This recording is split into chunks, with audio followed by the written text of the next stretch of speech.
আমরা আজ এসেছি পুনরায় নারায়ণগঞ্জ জেলা বিএনপির সম্মানিত সভাপতি, রাজপথের যার ভূমিকা অনন্য, যিনি রাজপথ থেকেই শুরু করেছেন বিএনপির রাজনীতি এবং রাজপথের কর্মীদের দ্বারাই যিনি মজলুম জননেতা উপাধিতে ভূষিত হয়েছেন, সেই জননেতা অ্যাডভোকেট তমিনুল আলম খন্দকারের কাছে, তার কাছে নেতাকর্মীদের অনেক অভিযোগ অনিযোগ, কারণ তিনি রাজপথে থাকেন এবং তিনি রাজপথে আছেন এবং তারই উচিত এই নেতাকর্মীদের মনের ক্ষোভ, দুঃখ এবং আবেদন, অনুযোগ সব কিছু অভাব দূর করার দায়িত্ব।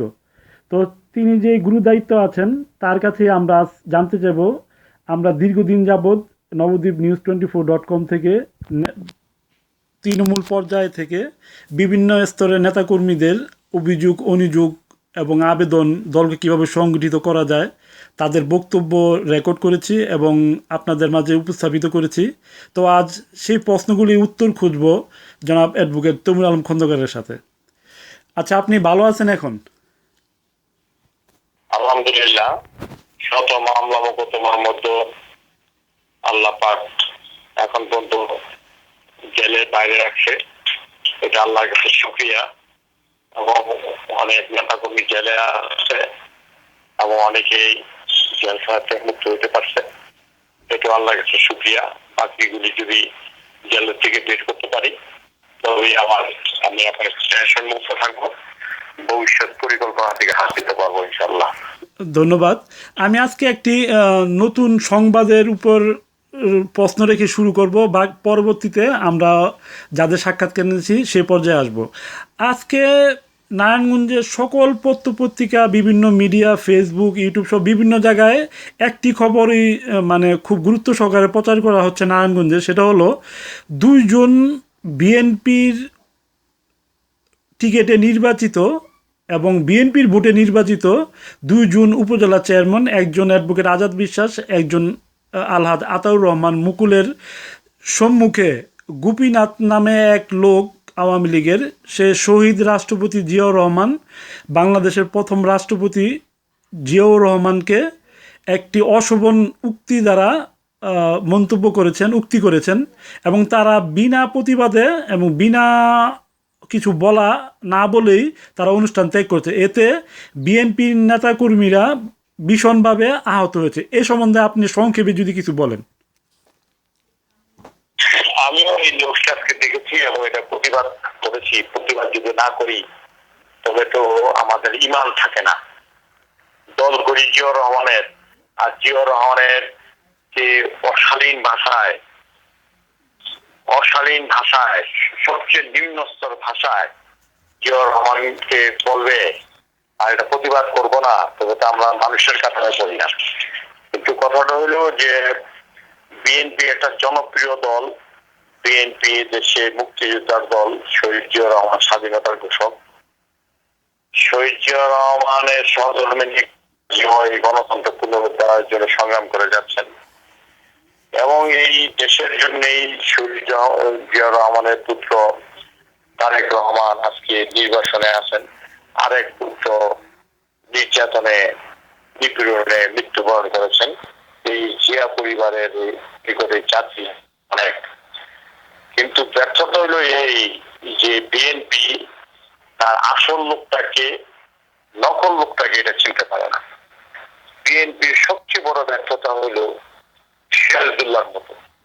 যখন সিরাজউদ্দৌলা পতন হয় তখন 23,000 সেনাবাহিনী সিরাজউদ্দৌলা মজুদ থাকার পরও সিরাজউদ্দৌলার যে প্রধান সেনাপতি মীর জাফর, তার পর্ষদের মন্ত্রী পরিষদের যারা ছিল বসির বেগম, জওহর শেখ, তাহাইদুল্লাহ, তাদের বেইমানি কারণে সিরাজউদ্দৌলা পতন হয়। তাদের বেইমানিটা সিরাজউদ্দৌলার কাছে ধরা পড়ছিল, কিন্তু তারপর সিরাজউদ্দৌলা তাদের মাফ করে দিয়েছেন। কিন্তু বেইমান ভাই কিন্তু সিরাজউদ্দৌলাকে মাফ করে নাই। দেশনেত্রী খালেদা জিয়া যখন একটা পরীক্ষা দিলেন, সেটা হলো 1/11 সময়। 1/11 একটা ভালো কাজ করছিল, সেটা হলো কারা জিয়া পরিবারের প্রকৃত লোক এবং কারা শুধু জিয়া পরিবারকে ব্যবহার করে চেয়ারম্যান, মন্ত্রী, এমপি হতে চায়, এই দুইটা জিনিস প্রিফার করে দিয়েছিল। দুইটা জিনিস পৃথক হয়ে গেছিল যে কারা প্রকৃতভাবে জিয়া পরিবারের লোক, জিয়া পরিবারের জন্য যান জীবন দিতে চায়, আর কারা শুধু জিয়া পরিবারকে বন্ধ করতে চায়। এই সংস্কারবাদীদের কিন্তু আওয়ামী লীগ কিন্তু সংস্কারবাদীদের সাহায্য করছে, কিন্তু এই আমাদের দল ম্যাডাম এই সংস্কারবাদীদের সাহায্য করে নাই, সংস্কারবাদীদের আবার পুনর্বাসন করছে। এই সংস্কারবাদীরা এবং যারা আন্দোলন সংগ্রাম করে না, বিএনপির কিভাবে জানে তারা এই নিয়ে নেয়। এই যে আতর রহমান মুকুলের কথা বলা হচ্ছে, সে সব সময় সরকারি দলের সাথে আপাত করে চলে, সরকারি দলের পৃষ্ঠপোষকতা করে, সরকারি তাবেদারি করে। এই তাবেদারি করার কারণে সে একটা ভুয়া কমিটি করতে, এই কারণে আমরা তাকে সমর্থন দিইনি। এই সে উপজেলা নির্বাচনের চেয়ারম্যান পদে জেলা বিএনপি তাকে সমর্থন দেয়। কিন্তু ভাগ্যের নির্মম পরিহাস, আমি নিজে জেলা বিএনপির সেক্রেটারি কাজী মনির এবং জেলা সাংগঠনিক সম্পাদক এবং সহসভাপতিরা এবং জামাতের আমির এবং হেফাজতের সভাপতি সব যখন আমরা এই আমাদের ক্যান্ডিডেট উপজেলা ক্যান্ডিডেট নুরুদ্দিনের পক্ষে প্রচারে ব্যস্ত, তখন একজন বিএনপি কেন্দ্রীয় নেতার কারসাজিতে এই নুরুদ্দিনকে জেলা কমিটিকে না জানিয়ে এই নুরুদ্দিনকে বহিষ্কার করে দেওয়া হয় এবং ওই মুকুলকে চেয়ারম্যান করে দেওয়া হয়, চেয়ারম্যান ক্যান্ডিডেট করে দেওয়া হয়। আমরা এখানে অপমানিত বোধ করি এবং আমরা মনে করি স্থানীয় বিষয়ে যদি জেলা কমিটি কোনো সিদ্ধান্ত দেয়, সেটাকে জেলা কমিটির জিজ্ঞাসা করি কেন্দ্রের থেকে কিছু দান্দাবাজি করে এইভাবে কেন্দ্রের পাল্টায় দিবে, এটা তো শোভনীয় হয় না। এবং সেটি করা হয়েছে এই বন্দরে মুকুলের ব্যাপারে, এবং মুকুল পাশ করে গিয়ে সরকারি দলের এমপির সাথে আবার এমপির পক্ষে নেমে গেছে। এখন বিএনপির একটা জিনিস প্রশ্রয় পাচ্ছে, সেটা হলো যে বিএনপির কোন দায়িত্ব পালন না করেও বিএনপির পজিশনে থাকা যায়। বিএনপিকে এখন জবাব দিতে আনতে হবে। বিএনপি যে যদি জবাব দিতে থাকতো যে প্রেসিডেন্ট জিয়াউর রহমান বিএনপির প্রতিষ্ঠাতা, তাকে এরকম অসভ্য অস্বাধীন ভাষায় ভগবাসী করলো, আর তারা সেখানে বিশেষ অতিথি হিসাবে উপস্থিত থেকে শুনলো, বিনা প্রতিবাদে তারা বেড়ে করলো, তাকে একটা লজ্জা না করলো, জনগণের খুব লজ্জায় পরিণত হয়েছে, মানুষের কাছে সৃষ্টি করতেছে। এই লজ্জা কোথায় রাখবে? এখন কথা রইল, আমরা যান জীবন দিয়ে জেলা পর্যায়ে আন্দোলন সংগ্রাম করি, কিন্তু কেন্দ্রের থেকে একজন ধান্দাবাদ নেতা আছে, ধান্দাবাজি করে এই ধরনের বর্ণাঢ্যবাদের কমিশন গেলে এবং তাদের প্রতিষ্ঠা করে। এই জন্য তারা এই সুযোগটা পায়। নতুনরা বিএনপিতে এক শ্রেণীর লোক যান জীবন দিয়ে দলটা করলো, এক শ্রেণীর জেল খাটলো, বহু মামলা আসামি হইলো, আরেক শ্রেণীর লোক শুধু ধান্দাবাজি করে বিএনপির মধু খাইলো। এখন সময় আসছে এই এটা দেশ খালেদা জিয়া উপলব্ধি করেন এখন, এবং দেশটা তারেক রহমান আমার শ্রদ্ধেয় নেতা এটা উপলব্ধি করেন যে ধান্দাবাদ থেকে দল থেকে বিতাড়িত করতে হবে, নতুবা এই দল ঘুরা দাঁড়ানো খুব কঠিন হয়ে যায়। কারণ তারা দল যখন ক্ষমতায় থাকে তখন দলকে লুইটা খায়, দেশকে লুইটা খায়, রাজনীতিকে লুইটা খায়। দল যখন ক্ষমতায় না থাকে তখন তারা যে দল ক্ষমতায় থাকে সেই সরকারের সাথে হাত মিলে সরকারের মনোরঞ্জন করে তাদের অবস্থান তারা ঠিক থাকে। বিপদ ঘটে হইলেও যারা পর্যায়ে নেতা কর্মী যারা যান জীবন দিয়ে আন্দোলনটা করে, জেল জরিমানা এবং বাড়িঘর ছাড়া তাদের থাকতে। আপনারা যে নিশ্চয়ই জানেন, আজকে 6টা মাস যাবত আমি নারায়ণগঞ্জে আমার বাড়িতে যেতে পারি না, পুলিশের গ্রেফতারের কারণে। আমি আমার ঢাকায় বাসায় থাকতে পারি না। আমার অফিসগুলোতে প্রায় পুলিশ সিলেক্ট করে, এবং আমার দলীয় অনেক নেতা কর্মী যারা আছে তারা পুলিশ ছেড়ে এই কারণে তাদের বাড়িতে যেতে পারে না। অনেকে মা মারা গেছে, মা জামা যায় যেতে পারে, বাপ মারা গেছে, বাপের জামা যায় যেতে পারে। কিন্তু এই ঠান্ডাবাজারা যারা বিএনপি শুধু লুটে খায়, ক্ষমতায় থাকলেও বিএনপি ক্ষমতায় থাকলে ও লুট করে, এবং বিএনপি ক্ষমতায় না থাকলেও তারা সরকারের পৃষ্ঠপোষকতায় থাকে। তারা কিন্তু বহাল ছবিতেই বউ বাচ্চা নিয়ে ফ্যামিলির সাথে নারায়ণ শহরে বসবাস করতেছে। আমরা কিন্তু নারায়ণ শহরে বসবাস করতে পারি না। জানেন ইতিপূর্বে আমাকে চাষা বোমা হামলা 5টা মানুষ যে হত্যা হইলো, গত 16 জুন এটার 14তম বার্ষিকী উদযাপন হলো। সেই মামলায়ও আমার প্রধান আসামি করা হয়েছিল, আমার সাথে যারা রাজপথে রাজনীতি করে তাদেরকেও করা হয়েছিল। এরকম মামলার পর মামলা, মামলার পর মামলা দিয়ে এখন আমাদের অস্তিত্ব বিলীন করার চেষ্টা করা হচ্ছে। আর বাকি লোকগুলি সরকারের কাছে ছিল, সরকারের সাথে আঘাত করে চলছে। দল যদি দেশনেত্রী খালেদা জিয়া যদি এগুলি চিহ্নিত করতে না পারে, তাহলে তৃণমূল পর্যায়ের নেতা কর্মীদের যে ক্ষোভ, এই ক্ষোভের কারণে দল প্রস্তুত হওয়াটা আগানোটা খুব কঠিন হয়ে যাবে। ধন্যবাদ।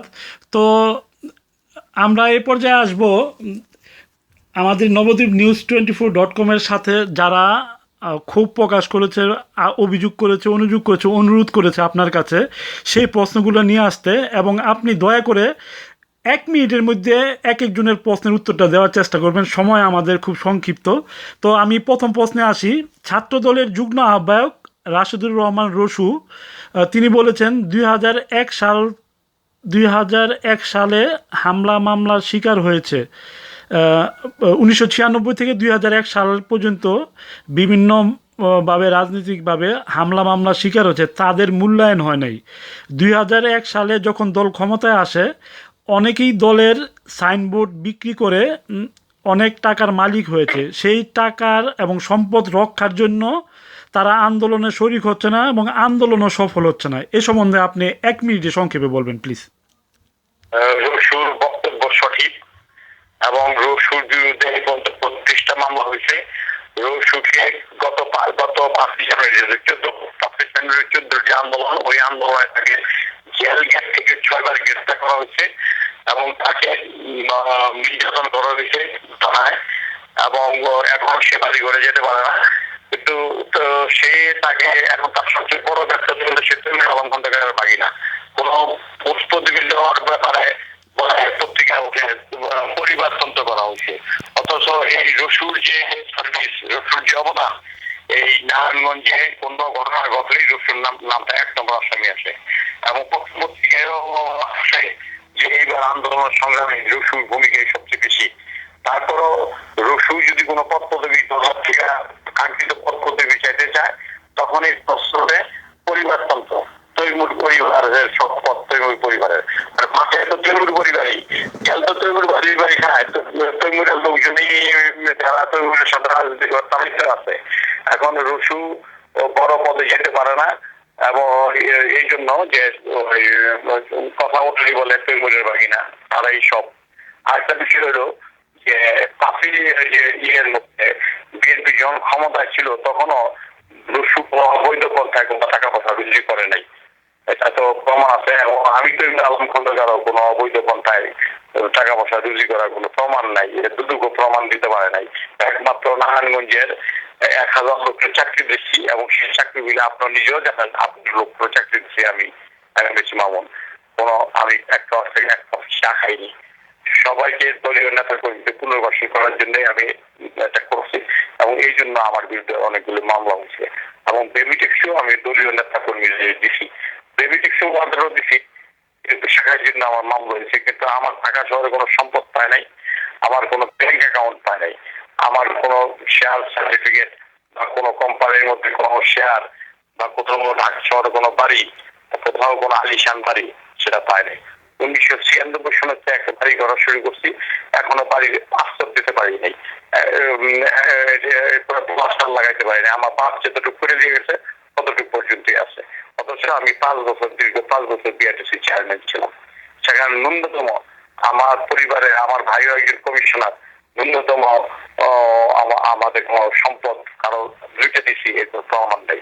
এবং আমার সাথে যারা রাজনীতি করে, যারা এখনো এটি কামাল জেলে আছে, জাহাঙ্গীর কমিশনার এখন আত্মগোপনে আছে, এবং রানা মজিদ সহ, তারপর কতদিন আগে আমাদের রাজনীতি রইল, তো আমি এই অনেক প্রশ্ন এই আর প্রশ্নগুলো অনেকেই আমরা পরবর্তীতে থানায়। আসবো, আপনি একটা একটা করে দয়া করে উত্তর দেন প্লিজ। তো আমরা দ্বিতীয় প্রশ্নে আসি। মহানগর মৎস্যজীবী দলের আহ্বায়ক জাহাঙ্গীর আলম রতন বলেছে সবাইকে ডেকে একসাথে বসলে দল শক্তিশালী হবে। এ সম্বন্ধে আপনি 1 মিনিটে বলেন। আমি তো সবাইকে ডাকি, ডাকে তো দেশনীতি খালদা জিয়া, প্রোগ্রামটা দেশনীতি খালদা জিয়া বলে এত তারিখে হরতাল, আমি গিয়ে রাস্তায় উপস্থিত হই, তারা সবাই আসতেই পারে, তার সাথে তো আমার বিরোধ নাই। এবং এই যে রতন, তাকে তো দেখা যায় যে আমরা যে 9 জানুয়ারিতে আমাদের সাথে যুদ্ধ হইল পুলিশের নিতাইগঞ্জে মোড়ে, সেই মামলা তার নাম আসামি ছিল, কিন্তু চার্জশিটে তো তাকে বাদ দেওয়া দেওয়া উচিত। এখানে তাদের বিশ্বস্ত প্রশ্ন দেখা দেয়, যারা বিশ্বস্ত এই দুঃসময় তো তাদেরকে নিয়ে আন্দোলন করতে হবে। সে বিশ্বস্ত পরিচয় দেব, আমি অবশ্যই তাকে রাখবো। কারণ পুলিশের সাথে আঘাত করার সময় তো এই নাম বাদ যায় নাই। আমরা চার্জশিট হইলাম, আমার নামে চার্জশিট হইলো, কিন্তু রসুন নামে চার্জশিট হইলো, অন্য সবার নামে চার্জশিট হইলো, এই রতন তার এই চার্জশিটে বাদ কেমনে গেল, আর একজন এমপি করতে চার্জশিটে কিভাবে বাদ গেল, এগুলো তো মনে সন্দেহ জাগে। তারপর আমি বলি যে এখন তো প্রকাশ্যে কোনো মিটিং দেখা যায় না, মিটিং ডাকলে সেখানে গিয়া ধরে নাশকতা করতেছি।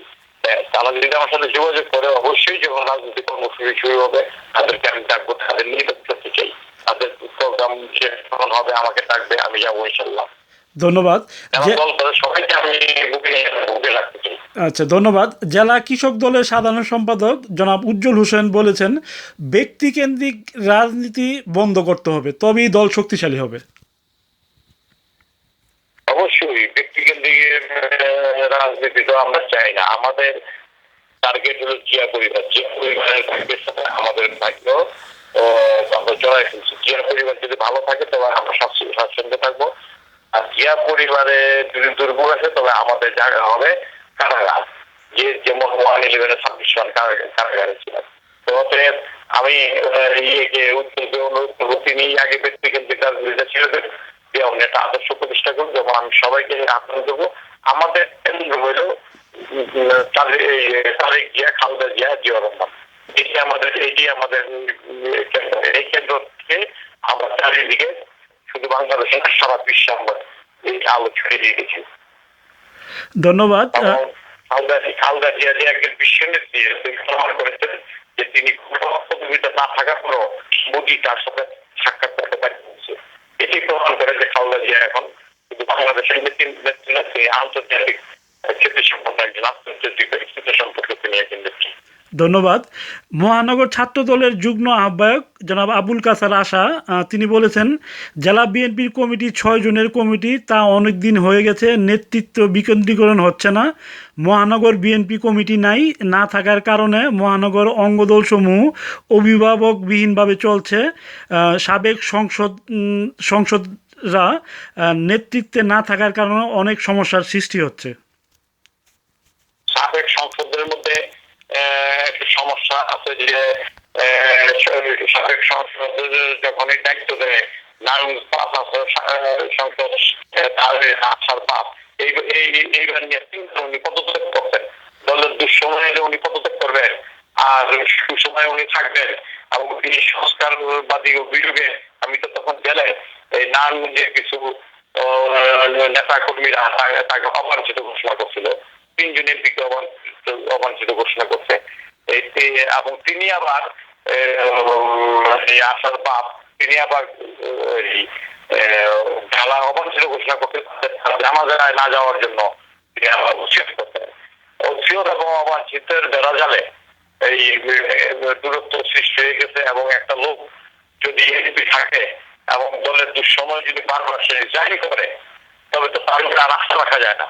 ফলে সেখানে তারা নিজেরা যদি সেটে থাকার জন্য দূরত্ব সৃষ্টি করে ফেলে, এটা তো অন্য কারো কিছু করার নেই। দল তো তাদেরকে অনেক এসে, এখন তো সময় আসছে দলকে দেওয়ার। এখন দলকে দিতে বলেন, আমরা দলের কর্মী হিসাবে আছি, যতদিন পর্যন্ত দলের দায়িত্ব আছে আমরা আছি, রাজপথে আমরা আছি। আমি তো রাজপথে গুলি খেয়েছি, আপনি জানেন, আপনার সামনে গুলি খেয়েছি আমি, আমার সাথে একটা লোক মারা গেছে। কতবার আমি জেলে গেছি, কতবার আমার পুলিশ গ্রেফতার করতে, সেটা আপনি জানেন। কতবার পুলিশ আমাকে এই পার্টি অফিসের সামনে পিটেছে, কত কতবার আমাকে আহত করছে তাও আপনারা জানেন, কতবার রেখে দিচ্ছে তাও আপনারা জানেন। তারপরও তো আমি এই গুলি খাওয়ার পর আমার বাড়ি জ্বালাই দিছে, চেম্বার চালাইছে, গাড়ি গুলি করছে, তারপরেও তো আমি রাজপথ ছাড়ি নাই। আমি তাদেরকে অনুরোধ করবো, আসেন, দল আপনাদের বহু দিছে, হ্যাঁ, যে এটাকে কি বলে পশ্চিম ভুলে গিয়ে রাজপথে থাকেন, যারা দলের নেতা কর্মী তাদেরকে আপন করে ভাবার চেষ্টা করেন, আমরা আপনাদের পাশে থাকবো ইনশাল্লাহ। ধন্যবাদ। আমাদের প্রত্যেক সম্পৃক্তি না, দল যতদিন দায়িত্বে আছি দলের পালন করার চেষ্টা করবো। তারপর আমার একটা কথা থাকবে, যদি আমি দলের দায়িত্ব পালনে সক্ষম না হয়ে থাকি, দেশের জীবন যাকে করবো। ধন্যবাদ। মহানগর ছাত্র দলের যুগ্ম আহ্বায়ক জনাব শাহেদ আহমেদ তিনি বলেছেন, বিএনপি মূল দল সহযোগী সংগঠনগুলোকে সহযোগিতা করে না এবং মূল দল অভাব ফিল করে সহযোগী সংগঠনগুলা। অত্যন্ত সহযোগিতা করা হচ্ছে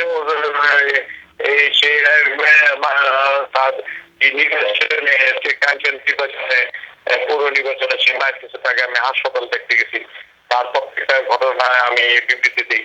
তার আসার ছেলে নিখোঁজ হয়েছিল, তার জন্য আমি ভূমিকা রাখছি, তার জামিন আমি করাইছি, আমি মুখ করছি, সেটা তো অস্বীকার করতে পারবো সে। এই ঘটনাগুলি নিশ্চয়ই শুনতে পাচ্ছে, তার জামিন তো আমি নিজে মুখ করছি। অতএব এটা কথা চলে, অনেক কথা বলা যায়, কিন্তু আমি খন্দকার প্রত্যেকটা নেতা কর্মীর কাছে আছি এবং তাদের যে কোনো প্রয়োজনে যে কোনো সময় আমার ক্ষমতা এবং আমার ক্যাপাসিটি অনুযায়ী আমি পালন করার চেষ্টা করি, ভবিষ্যতে করবো, এবং কেউ আমার থেকে পিছিয়ে না। ধন্যবাদ। বাংলাদেশ জাতীয়তাবাদী স্বেচ্ছাসেবক দলের কেন্দ্রীয় কমিটির মানবাধিকার বিষয়ক সম্পাদক অ্যাডভোকেট কাজী রুবেদ হাসান সায়েম বলেছেন, বিভিন্ন ওয়ার্ডে অর্থের বিনিময়ে পদায়িত করা হয়েছে অযোগ্য লোকদের। যোগ্য লোকদের ওয়ার্ড বা থানাতে মাঠ পর্যায়ে নেতৃত্বে নিয়ে আসতে পারে নাই নারায়ণগঞ্জ জেলা বিএনপি। একটা প্রমাণ দেখার, এই তো মুখ প্রক্ষেপ কথা অনেক বলা যায়, মুখ প্রক্ষেপ কথা বলতে অসুবিধা নাই। একটা প্রমাণ দেখার যে জেলা কমিটি থেকে টাকা নেওয়া প্রদান করছে, একটা প্রমাণ দেখার কোনো শাস্তি মাথা পেতে দেবে, এগুলো মুখ প্রক্ষেপ কথা। তার বাড়িতেও আমি গেছি, তার বাড়ির এলাকার গ্রামে তার বাড়িতে হামলা হয়েছে, খবর পাওয়া মাত্র সেখানে গিয়ে উপস্থিত হয়েছি।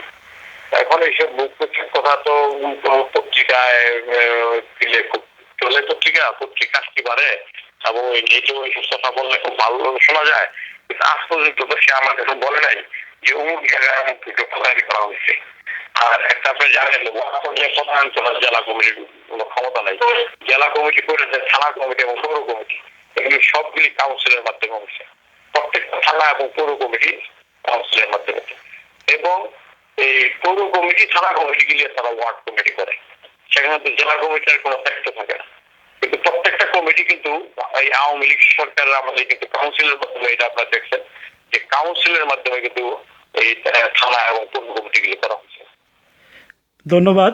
সাবেক জেলা বিএনপির ক্রিয়া সম্পাদক জনাব শওকত হাশেম শুকু তিনি বলেছেন, সে তালা ভেঙে অফিস খুলেছিল, আপনাদের দিক নির্দেশনার অভাবে সে সেটা কন্টিনিউ করতে পারে নাই এবং কোনো দায়িত্ব তাকে দেওয়া হয় নাই। এর কারণে আমি প্রশ্নটা শেষ করি, এর কারণে তিনি অফিসে রেগুলার বা কন্টিনিউ করতে পারে নাই। এটিএম কামাল জেলে গিয়েছিল, তখন সুরুজ্জামান সাহেবকে ভারপ্রাপ্ত সম্পাদক হিসাবে দায়িত্ব দেওয়া হয়েছিল এবং এবার কেন দায়িত্ব দেওয়া হলো না? বিএনপি নারায়ণগঞ্জ একটি লিমিটেড কোম্পানি এবং এই কোম্পানির প্রতিটা ওয়ার্ডে যার যার এলাকায় একজন করে এমডি হয়ে যাবে। বলেন। এটা আমরা তো নারায়ণগঞ্জে যেতে পারি না বিভিন্ন মামলা মোকদ্দমার কারণে, এটা আপনি জানেন, সিরিজ অফ মামলা, এবং আমাকে কয়েকবার ঘেরাও দিছে ধরার জন্য, এটা আপনি জানেন। যারা মামলার কারণে নারায়ণগঞ্জ যেতে পারে না তাদের বলতে পারে না যে তাদেরকে অফিসটা করুক। এখন শুকুর নামে মামলা, যেহেতু মামলা নাই, শুকু পার্টি অফিস খুঁজছে, ভালো কথা, এটা তো আমাদের কোনো অসুবিধা নেই, সে আন্দোলন সংগ্রাম করুক। দলীয় দলের যেভাবে নির্দেশ আন্দোলন সংগ্রাম যেগুলো থাকে মামলা নাই ওরা করতে পারে। মামলা যারা আছে তাদের তো আমি গিয়ে তার সাথে পার্টি অফিসে বসতে বলতে পারি না। কারণ আমাদের এখন প্রথম চিন্তা করবে যারা ভিতরে আছে তাদেরকে বের করা, যারা বাইরে এখন ওয়ান্টেড ছাড়া আছে তাদেরকে আইনের পরীক্ষা তাদেরকে জামিন করানো। এই দুইটা কাজ হলে এখন আমার প্রধান কাজ। হ্যাঁ, অন্য কাজ ওই পার্টি অফিস খোলা নিয়ে আছে এখন আমার মাথা ঘামানোর সুযোগ নেই। পার্টি অফিস ওপেন জিনিস, পার্টি কেউ বসতে পারে বলতে পারে, এটা তো আমার ইয়ে আছে, কনসেপ্ট আছে। আচ্ছা, ধন্যবাদ। তো উনি বলেছেন যে নারায়ণগঞ্জ বিএনপি একটি লিমিটেড কোম্পানি, এই কোম্পানির প্রতিটা ওয়ার্ডে থানায় থানায় এক একজন করে এমডি হয়ে গেছে। এখন এই খালদা জিয়া যাকে তার বিশ্বস্ত মনে করছেন, হ্যাঁ যাকে তাকে যার বিশ্বস্ত মনে করছেন তাকে জেলার প্রেসিডেন্ট আহ্বায়ক হিসেবে দায়িত্ব দিচ্ছে, এবং জেলা বিএনপি যাকে মাঠে ঘাটে পাইছে আন্দোলনে পাইছে তাকেই দিচ্ছে। এটি তো স্বাভাবিক, আন্দোলনে পাওয়া যাবে তাকেই তো দেওয়া হবে। ধন্যবাদ। জাতীয় সাংস্কৃতিক ফোরামের সভাপতি জনাব কামাল মিদা তিনি বলেছেন, আপনি যখন বিএনপিতে এসেছেন আপনি তখন একজন নর্মাল অ্যাডভোকেট ছিলেন, আপনি এখন মিলিনিয়ার, আপনি একজন দুর্নীতিবাদ, আপনি এখন 20 কোটি টাকার মালিক, আপনাকে টাকা দিলে যে কোনো পদ পাওয়া যায়, সে সে যেখানেই থাকুক না কেন।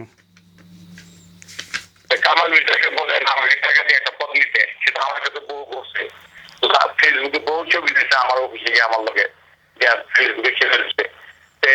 আমি জাতীয় প্রতিনিধি ফেডারেশনের চেয়ারম্যান, সেই অফিসে গিয়ে সে ছবি তুলছে, জায়গায় জায়গায় সে ছবি তুলছে। এখন তাকে বলেন আমাকে টাকা দিয়ে একটা পদ নিতে, আমি তো তার পদ দিই না। সে আমার বহু চেষ্টা করতে তাকে নিয়ে ম্যাডামের কাছে যেতে, আমি তাকে তো ম্যাডামের কাছে নিয়ে যাই না, কারণ আমি জানি সে একটা টাউট। এই জন্য আমি জানি সে একটা টাউট, এই জন্যই তাকে আমি নেই নাই। সে আমার বহু রিকোয়েস্ট করতে মহাসচিবের কাছে নিয়ে যাওয়ার জন্য আমি নেই নাই, কারণ তার কোনো স্থিতিশীলতা নাই। এই দলীয় সে এক সময় আওয়ামী লীগ করতো, এখন বিএনপিতে আসছে, কিন্তু কোন একটা স্থাবর লোক না হলে তো তাকে বিশ্বাস করা যায় না। এটা তো রাজনীতি করার ছেলে খেলা না। আর যদি আমার তো কোনো টাকা খুঁজে পায় নাই, সে পাইলে করতে গেছে, সে প্রমাণ করতে বলেন যে কোথায় কোন ব্যাংকে আমার টাকাটা আছে। টাকা ব্যাংক থেকে দিই, টাকাটা তো নিশ্চয়ই কোনো ব্যাংকে রাখছি না, কিন্তু মাটির তলে রাখছি, এটা তো খুঁজে পেল না। আমার বাড়িতে তল্লাশি করে তো 60,000 টাকা পাইছে, এবং সে টাকাটা তারা নেয় নাই। আমার যেটা আছে, আমি একটা লিডিং লয়ার নারায়ণগঞ্জের মধ্যে। আমি যখন বিআরটিসিতে জয়েন করি নাই, যখন দলে জয়েন করি নাই, তখনই আমি আমার নামে 2টা স্কুল করছি নারায়ণগঞ্জে। একটা বেগম রোকেয়া খন্দকার পুরো উচ্চ বিদ্যালয়, একটা বেগম রোকেয়া খন্দকার প্রাথমিক বিদ্যালয়, এবং এই সম্পূর্ণ টাকাটা আমার নিজের কষ্টার্জিত টাকা দেয়া আমি স্কুল করছি। তারপর মুসলিম একাডেমি করছি, খুব শিক্ষা প্রতিষ্ঠানে আমার অনুদান আছে। এটা আমার নিজের ইনকাম থেকে, উপলব্ধ ইনকাম থেকে। এবং আমি বাংলাদেশ সরকারের ডেপুটি অ্যাটর্নি জেনারেল ছিলাম, আমাকে এডিশনাল অ্যাটর্নি জেনারেল করা হয়েছিল, কিন্তু পরবর্তী সময় আমি বিআরটিসিতে জয়েন করি রেখে এডিশনাল অ্যাটর্নি জেনারেলতে জয়েন করে নিই। এই কামাল মির্জারের বহু মামলা বিনা পয়সা আমি করছি। কামাল মির্জারের যখন পিছাচ্ছে তখনও আমি গিয়ে তাকে প্রোটেকশন দিচ্ছি। এখন এইসব লোক সুবিধাবাদী লোক মুখে যা আসে তাই বলে, এখন দলের কোনো দায়িত্ব নাই, মুখে যা বলতে তার তো কোনো আন্দোলন সংগ্রামে কোনো ভূমিকা দেখি নেই। একটা লোক দেখছে, আপনি মিডিয়াকে দেখছে কোথাও যে এই ছেলেটার কোনো ভূমিকা আছে? এবং নারায়ণগঞ্জে তার সম্পর্কে তাদের নিয়ে হাতাহতাকারী, সেটা তার তো কোনো স্থিতিশীলতা নাই। অর্থাৎ একটা অস্থিতিশীল লোকের কিভাবে, এবং রাজনীতি যারা করে, যারা সাহেব রাজনীতি করে, রাজপথে আছে, রাজীব আছে, রসু আছে, যারা রাজপথে আছে তারা আমাকে 2টা কথা বললে আমি মেনে নিব। যার রাজনীতির সাথে কোনো সম্পর্কই নাই, আন্দোলন সংগ্রামের কাছে যায় নাই, শুধু ফেসবুক স্ট্যাটাস দিয়ে রাজনীতি করতে চায়, তার কথা আমি মেনে নিব কেন? তাকে প্রমাণ করতে বলেন যে দুদক আছে, থানা আছে, পুলিশ আছে, আমি 20 মিলিয়ন টাকা কোথায় কোন ব্যাংকে রাখছি, এটা তো বস্তা বাইন্দা বাড়ি ঘরে রাখা যায় না টাকাটা। এবং এটি তার সে একটা মানসিক ইয়ে আছে, প্রবলেম আছে, এই জন্যই তাকে আমি কোনো দায়িত্ব দিতে চাই না, বা সে ম্যাডামের কাছে যেতেছিল আমি নেইনি, মহাসচিবের কাছে যেতে কিন্তু তারপর আমি তাকে নেইনি। ধন্যবাদ।